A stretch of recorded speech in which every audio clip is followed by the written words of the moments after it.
When I was a kid, I was best friends with this guy named Nick.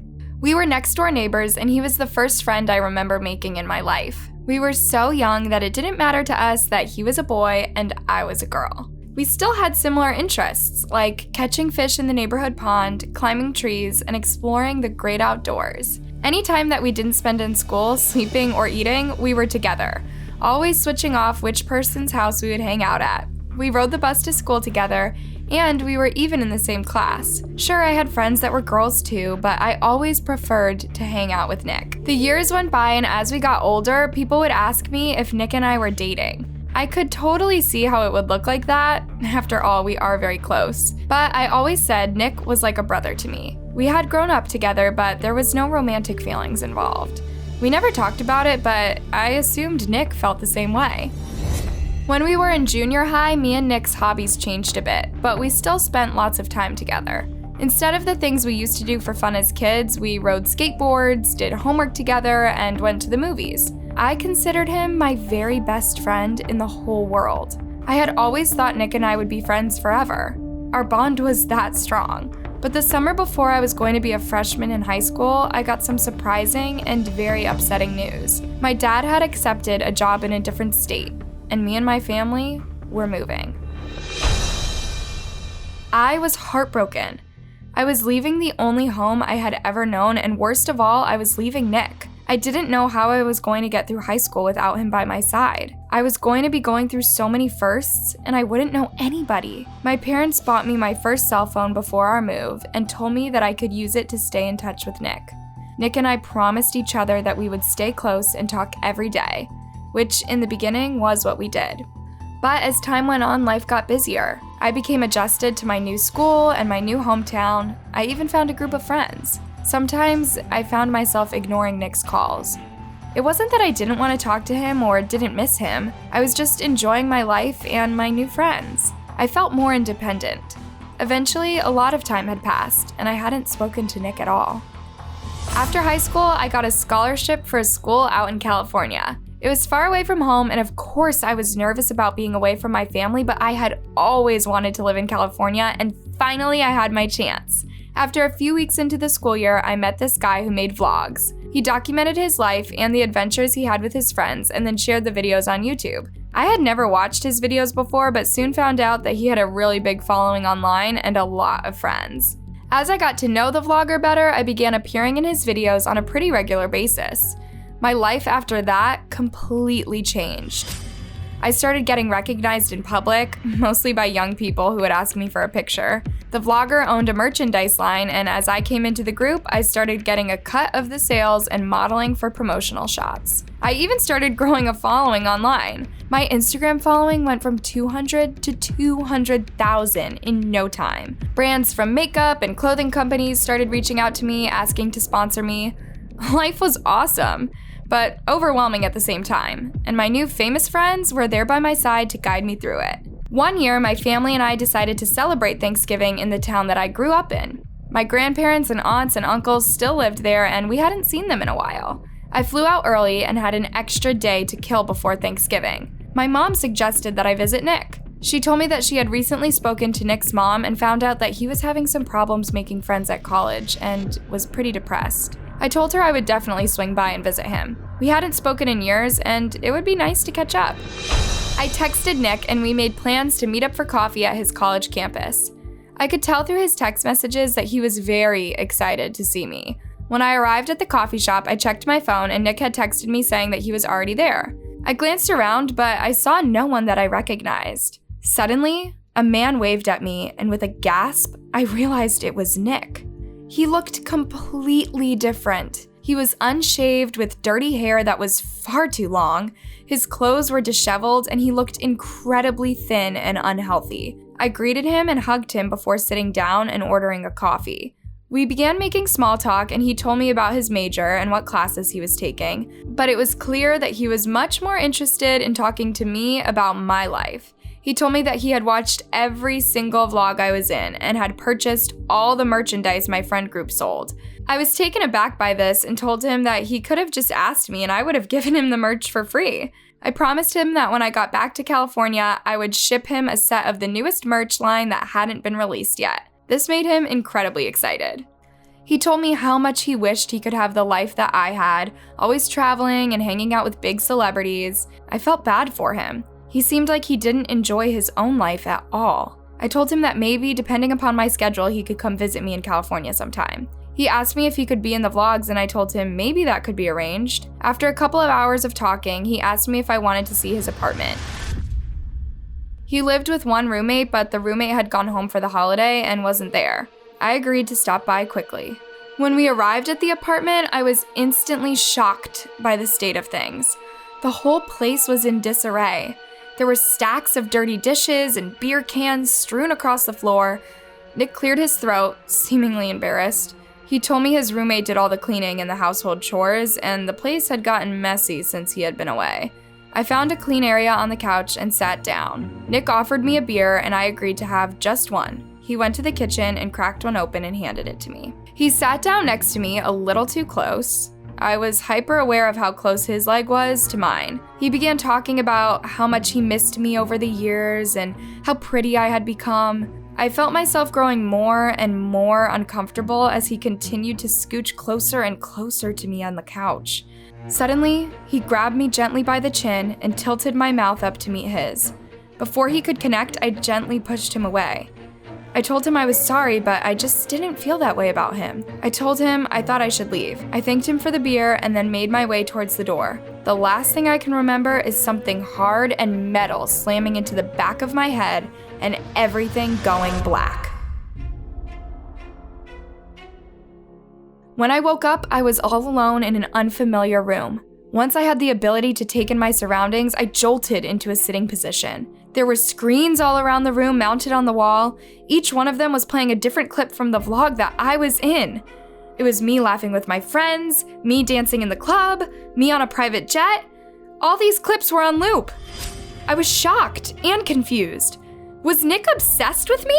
I looked at the wall behind me and saw framed pictures of me. They were my school pictures every year from kindergarten through 8th grade. My heart was racing as I processed everything going on. Nick was obsessed with me, maybe even in love with me. And he had put me in this room for what reason? To show his devotion to me? I went to the door and found it locked. I checked my cell phone and my phone was gone. What was Nick planning? Surely he wouldn't seriously hurt me, not after everything we had been through together. But then, he had already hurt me. He hit me with something hard enough to make me go unconscious. He was clearly deranged, and I couldn't predict what he was about to do. I looked around the room trying to find anything I could use as a weapon.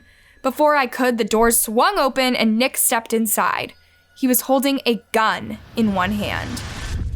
"Why are you doing this to me, Nick?" I asked him, tears streaming down my face. I saw tears in his eyes too. "You are my soulmate.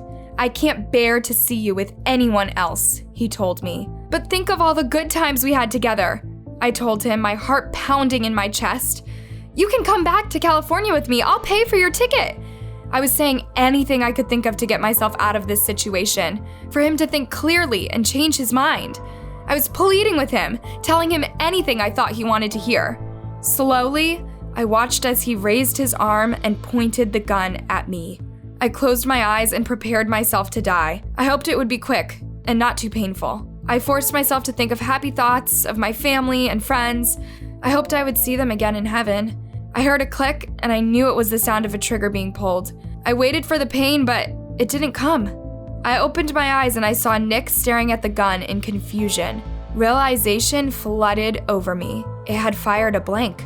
I used his brief moment of confusion to my advantage. I slammed into him, causing both of us to fall to the floor, and I had caught him off guard and he wasn't fighting back. I ran out of the apartment and onto the street. I kept running and running and running until I saw a police officer placing a ticket on a parked car's windshield. I ran up to him and told him everything that happened. He told me to wait in his squad car while he called for backup. Nick turned himself in and was brought into custody. I told officers that I didn't want him to be locked up forever, I just wanted to get him the help that he needed. He remains in a mental hospital to this day. Be careful. Your friends might not always be who you think they are. When I was a sophomore in high school, we got a new transfer student. Her name was Katie. I was pretty confident and had a good amount of friends, so I decided to take her under my wing. I helped her figure out where all of her classes were, I told her which teachers to look out for, and invited her to sit at my table for lunch. She was a little shy, but she was also sweet and fit in well with my friend group. As we got to know each other better, we got pretty close. I would invite her over to my house, and she would invite me over to hers. We would go to the school football games together, go out to eat together, and have sleepovers. But as time went on, I started noticing something a little bit strange. Katie started dressing more like me. It started out in pretty subtle ways. She would buy the same top as me, but in a different color. Then she bought the exact same pair of sandals that I had recently purchased. It got to the point that nearly everything she wore was something I had worn before. It annoyed me, but I didn't want to say anything that would jeopardize our friendship. On my 16th birthday, my parents said I could get a cartilage piercing in my ear. I had been dreaming of getting this piercing for years, and I was so excited to show all of my friends. Everyone said it looked great. I was horrified the next day at school when Katie showed up with the exact same piercing in the exact same place. It was a thin gold hoop, just like mine was. At this point, I couldn't hold my tongue any longer, and I asked Katie why she kept copying me. She shrugged it off and said that she just liked my style. I gently told her that she should just be herself and embrace her own style. She said that she would try to do that, but I had my doubts. By now, other people were beginning to notice the way Katie copied me and were getting a little weirded out. Some of my friends warned me to put some distance between myself and her. I decided to test Katie and see how far she would really go to copy me. I had dark blonde hair, but decided to get some light-colored highlights. It would be the first time I had ever colored my hair, and I loved the way it turned out. The next day, I saw Katie eyeing my hair with envy. Surely she wouldn't copy my hair color. Her hair was dark brown. Dyeing it blonde would be a huge, drastic change. The next day, I sat at our regular lunch table expectantly, waiting for Katie to walk in. Suddenly, I heard one of my friends gasp. "Oh my gosh." A quiet had come over the cafeteria. I turned to see what everyone was staring at, and my mouth dropped open immediately. It was Katie. Her hair now platinum blonde, marching through the cafeteria with her head held high. When she reached our table and sat down, no one said a word. Several moments of awkward silence went by before she asked, "Well, what do you think of my hair?" I turned away from her and said nothing. After that, I did my best to distance myself from Katie. I didn't want to sit with her at lunch or in class. I stopped answering her calls and texts, hoping she would get the hint. Several weeks had gone by since I had spoken to her, and she was still trying to get in touch with me on a daily basis on social media and in person. I continued to ignore her. One Sunday evening, I was sitting with my family as we finished up dinner. Right before dessert, the phone rang. I was the closest to it, so I picked it up and answered it. To my shock, it was my school principal. He greeted me and then asked if he could talk to my parents. Confused, I handed the phone to my parents, and they went into the other room to answer it. I was shocked and worried. I couldn't think of anything I had done to get myself in trouble. It seemed like ages before my parents finally emerged. They sat down at the table across from me and explained to me what had happened. Over the weekend, Katie was caught on surveillance cameras breaking into the school and putting a makeshift bomb into my locker. The police were called, and when they asked her why she did it, she told them that she wanted my life and everything that I had. She thought that if I was out of the picture, she would become the new me. I was beyond shocked upon hearing this and absolutely terrified. My parents assured me that Katie was in police custody and she wouldn't be getting out of it anytime soon. She remains in prison to this day. When I was in high school, a boy named Justin transferred to our school. His family had just moved to the area from out of state. He was tall, freckly, and unbelievably handsome. I had a huge crush on him. Our first interaction happened on one of the first days of school. He sat behind me in math class and tapped on my shoulder. I turned around and he asked me if he could borrow a pencil. I told him sure and gave him one of mine. He thanked me and asked me what his name was, and I told him, and he said, "Nice to meet you," before shooting me a wink. I could feel my cheeks blush as I turned away from him and back towards the front of the classroom. About a week later, the teacher was passing back some tests we had recently taken. When Justin got his, he groaned loudly. I turned around and saw a big red D- printed at the top of his paper. "I studied so hard for this too," he said before asking me what I got. Sheepishly, I showed him my paper, which had an A+ and a smiley face printed at the top. "Oh my gosh, can you please tutor me? I need help so badly," he told me, promising to pay me for my trouble.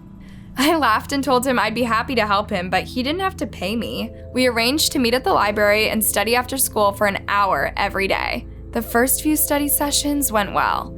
He was learning and he was super sweet to me. Even though I insisted he didn't have to pay me, he would always bring me some sort of treat like a bag of gummy worms or a latte to show his appreciation. On the Friday of the first week I had been tutoring Justin, I was getting things out of my locker when all of a sudden a girl named Allison approached me. She didn't look happy. Allison was the most popular girl in school. She was gorgeous, her parents were rich, and she was the ultimate spoiled mean girl. "So, I hear you've been spending a lot of time with Justin. It looks like you are getting pretty close," she said as she stared me down. "Well, I'll have you know I have made it clear to everyone that I like Justin and want to go out with him. So if your little plan is to try to steal him from me, you better think again, because I'll make your life hell if you meddle with my plan." I was shocked by her words and how bold she was. "I'm only tutoring him for math. We're just friends." "Let's keep it that way," she said, shooting me one last angry look before storming off. The next Monday, I told Justin all about my altercation with Allison. He only laughed and said he had no interest in Allison whatsoever. "I don't date mean girls," he told me. This made me feel a little better. After a few months, Justin and I had gotten pretty close. I thought that maybe my feelings were reciprocated, but I wasn't sure. My hunch was solidified one day when Justin strolled into the library to meet me after school. He handed me a huge bouquet of roses and asked me if I would be his girlfriend. I jumped up and down with excitement and said yes before hugging him. Just as I released him, I saw Allison staring at me from across the room. She looked like she was seeing red.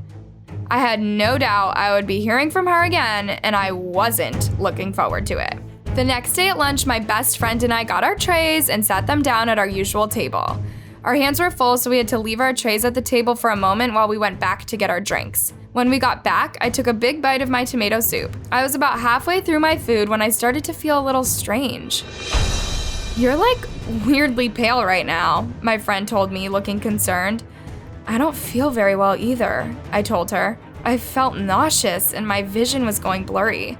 "I think you should go to the nurse. You don't look well," my friend told me. I attempted to stand up, but it was like my legs were made of jelly. I slumped off my chair and fell to the floor, completely unconscious. When I awoke, I was in a hospital room. I could tell that I had been asleep for a very long time because it was dark outside. I was vaguely aware of the fact that I was hooked up to several machines. All of a sudden, I heard someone call my name and I realized Justin was standing next to my bed. He looked like he had been crying. After I assured him that I felt fine, he began to explain to me what happened. When I fainted, I was rushed to the emergency room, and the doctors did tests and found a huge amount of poison in my body. They had to pump my stomach to save my life. I was confused. "Poison from where?" I asked him. He took a deep breath and told me that a freshman had gone to the administration and reported that they saw Allison dumping some sort of powder in my soup when I left it briefly unattended. The principal checked the security cameras, and sure enough, it was confirmed. Allison was taken into custody and was ultimately given a 10-year prison sentence. The doctors told me it was a miracle I had even survived after ingesting as much poison as I had. I never took my life for granted after that, and I definitely never left my food unattended again after that. Watch your back and sleep tight.